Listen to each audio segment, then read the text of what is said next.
Hello दोस्तों, welcome to creepy tales. मेरा नाम है अनंत एंड जैसा कि मैंने कांतारा मूवी की एक्सप्लेनेशन वाली वीडियो में वादा किया था कि इस मूवी के माइथोलॉजी के रिलेटेड एक वीडियो मैं आपके लिए लेके आऊँगा। So here we are. आपने अभी तक कांतारा मूवी तो देख ही ली होगी। अब ये मूवी देखते हुए आपको कुछ क्वेश्चंस दिमाग में आए होंगे, स्पेशली उनको जो साउथ इंडिया से बिलोंग नहीं करते। अब मैं इन बातों को एक एक करके एक्सप्लेन करूँगा, तो प्लीज़ वीडियो में एंड तक बने रहें। अब सबसे पहले सवाल आता है कि भूता कोला क्या है। तो मैं आपको बता दूं, भूता कोला को भूता आराधने या दैव आराधने भी कहा जाता है। ये स्पेशली दक्षिण कन्नड़ा के रीजन में परफॉर्म किया जाता है। यहाँ भूता का मतलब है स्पिरिट और कोला का मतलब है परफॉर्मेंस। भूता कोला में एक कोई परफॉर्मर होता है जिसके शरीर में देवा आते हैं और देवा नॉर्मल इंसानों की प्रॉब्लम सॉल्व करते हैं। अब देवा की बात की जाए तो इनकी संख्या अनेक है। लोग मानते हैं कि देवा उनके परिवार को सुख और समृद्धि प्रदान करते हैं। भूता कोला में जो परफॉर्मर होते हैं वो लोग पीढ़ी दर पीढ़ी या परंपरा आगे बढ़ाते हैं और उसी फैमिली के लोग इसे परफॉर्म करते हैं। अब भूता कोला में परफॉर्मर को सजाया जाता है जिसमें कुछ नेचर से जुड़ी वस्तुओं का उपयोग किया जाता है, जैसे नारियल के पेड़ के पत्ते वगैरह। भूता कोला आज भी साउथ इंडिया के कुछ रीजन्स में परफॉर्म किया जाता है। अब साउथ के कुछ एरिया में बहुत से लोग अलग अलग देवा में मानते हैं, लेकिन हमें कांतारा मूवी में 2 देवा के बारे में बताया गया है, तो हम इस वीडियो में स्पेशली उनकी बात करेंगे।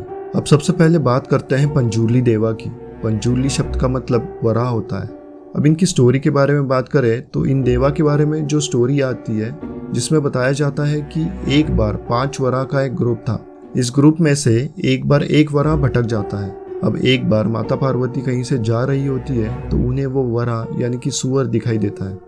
अब माता पार्वती उस सुअर को अपने साथ कैलाश ले जाती है और उसे बहुत प्यार से पालती है। धीरे धीरे सुअर बड़ा होने लगता है जिससे उसके अब दांत आ गए थे। अब अपनी दांतों की खुजली मिटाने के लिए वो वराह फसलों में घुस जाता है और फसलें नष्ट कर देता है। अब ये बात जब भगवान शिव को पता चलती है तब वो गुस्सा हो जाता है और वराह को पृथ्वी पर भेज दिया जाता है। तब से उस वराह की धरती पर पूजा होने लगती है। अब लोगों का मानना है कि वराह अवतार लोगों की फसलों की रक्षा करता है और उनको सुख और समृद्धि प्रदान करता है।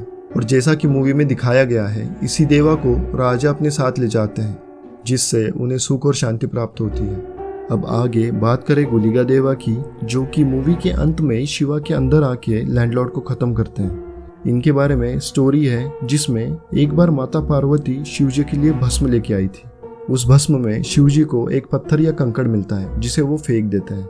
अब उसी पत्थर या कंकड़ से जिस देवा का जन्म हुआ उनका नाम गुलिगा देवा है।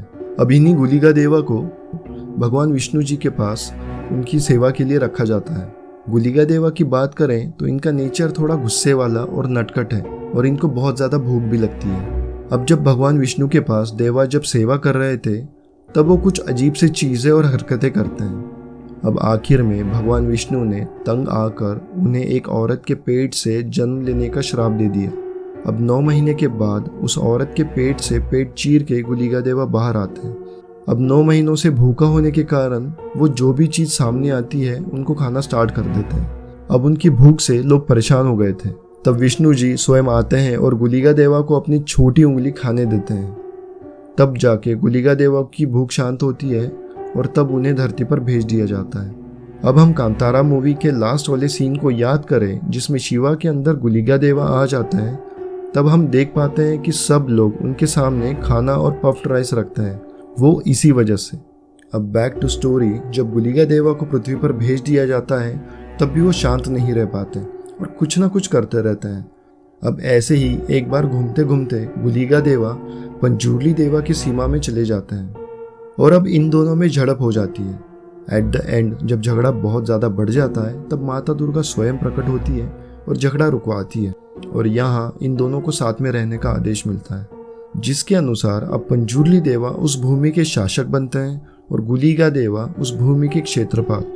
और तभी से ये दोनों साथ रहते हैं और यहाँ उन दोनों को साथ रहने का आदेश मिलता है, जिसके अनुसार पंजूर्ली देवा उस भूमि के शासक बनते हैं और गुलिगा देवा भूमि के क्षेत्रपाल। और तभी से ये दोनों देवा साथ रहते हैं। और यही बात मूवी में भी दिखाई जाती है। जब राजा पंजूर्ली देवा को अपने साथ आने को बोलता है तब पंजूर्ली देवा बोलते हैं कि अगर मैं आऊँगा तो मेरे साथ गुलिगा देवा भी आएंगे। और आगे चल के अगर तुमने वचन तोड़ा तो मैं तो तुम्हें माफ़ कर दूंगा, लेकिन गुलिगा देवा तुम्हें माफ़ नहीं करेंगे। अब जब रियलिटी में भूता कोला परफॉर्म होता है तब गुलिगा देवा से पजेस्ड इंसान सच में जिंदा चिकन खा जाते हैं और अग्रेसिव बिहेवियर शो करते हैं, जैसा कि गुलिगा देवा का नेचर है। तो दोस्तों, ये थे भूता कोला के माइथोलॉजी से रिलेटेड कुछ फैक्ट्स। आगे ऐसी ही कहानियाँ और हॉरर जॉनरा से संबंधित कंटेंट के लिए चैनल को सब्सक्राइब कीजिए और लाइक देके हमें सपोर्ट कीजिए, जिससे हम ऐसी और कहानियाँ आपके लिए ला सकें। और अगर आप कोई सजेशन देना चाहते हो तो प्लीज़ कमेंट कीजिए।